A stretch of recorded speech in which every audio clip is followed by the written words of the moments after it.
Doctor ইউনূসের অন্তর্বর্তীকালীন সরকার প্রতিষ্ঠিত হওয়ার পর গত 9 মাসে রোহিঙ্গা সংক্রান্ত কার্যক্রমে মৌলিক পরিবর্তন হয়েছে। আপনারাও সেটা লক্ষ্য করছেন। কি সেটা? তিনটা গুরুত্বপূর্ণ পরিবর্তন হয়েছে। প্রথমত, দায়িত্ব গ্রহণের পরপরই গত সেপ্টেম্বরে জাতিসংঘ সাধারণ অধিবেশনে রোহিঙ্গা প্রসঙ্গটি তুলে আনেন ডক্টর ইউনূস এবং বিশ্ব সম্প্রদায়কে রোহিঙ্গা বিষয়ে একটা আন্তর্জাতিক সম্মেলন আয়োজন করার আহ্বান জানান। জাতিসংঘ এতে তাৎক্ষণিকভাবে সাড়া দেন।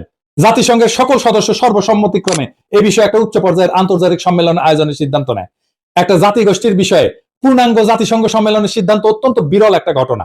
ডক্টর ইউনূসের এই একটা পদক্ষেপের কারণে গণখনি হাসিনার হাতে চরমভাবে অবহেলিত রোহিঙ্গা ইস্যুটা এভাবেই আন্তর্জাতিক এজেন্ডার একেবারে শীর্ষ একটা স্থানে উঠে আসে।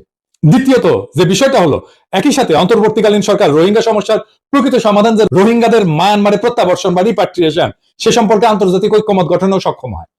এর একটা বড় নিদর্শন ছিল গত মার্চে জাতিসংঘ মহাসচিবের পরিষ্কার উচ্চারণ যে প্রত্যাবর্ষণই রোহিঙ্গা সমস্যার একমাত্র সমাধান।